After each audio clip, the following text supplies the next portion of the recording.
The French term ruse de guerre, or ruse of war, describes acts against one's opponent by clever or unorthodox means, often employing superior strategy as well. There exists a constant battle between humans and the pathogens that cause disease, and certain ones of these pathogens are more adept at combat than others. Like generals from ancient battles, the names of these pathogens are immortalized in human history. One such pathogen is plague, more gravely known as the Black Death. Plague is infamous because of the devastation that it's caused throughout the Middle Ages. Plague is currently active in the US and has been so for 117 years, and it has been active globally for over 2,400 years. Plague, like many other bacterial pathogens, is unable to survive in the environment naked or on its own. In other words, it can't persist on common surfaces or in soil or water or air without protection. But this is where things get interesting. Plague has a particularly vexing ruse of war. Despite what I've just told you, we have evidence to suggest that plague actually does persist in the environment in between outbreaks, eluding scientific detection. And we have evidence showing that it will reemerge spontaneously and seemingly out of nowhere, and then causing illness and death.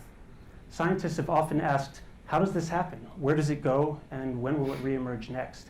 And unfortunately, up until now, despite countless studies and models, we have virtually no idea how to answer those questions. That is until now.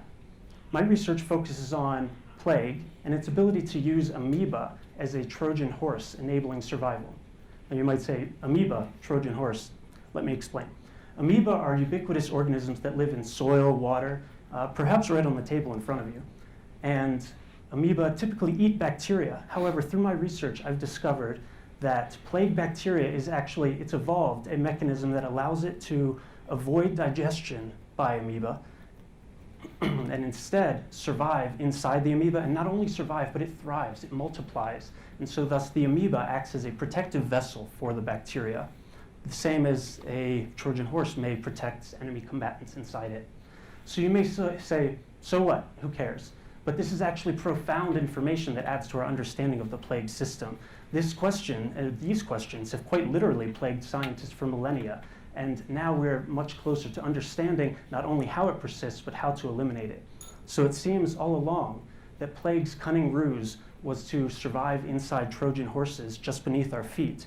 But now that the ruse is transparent and the illusion is shattered, we can begin to make much more meaningful progress towards finally eliminating one of history's greatest diseases. Thank you.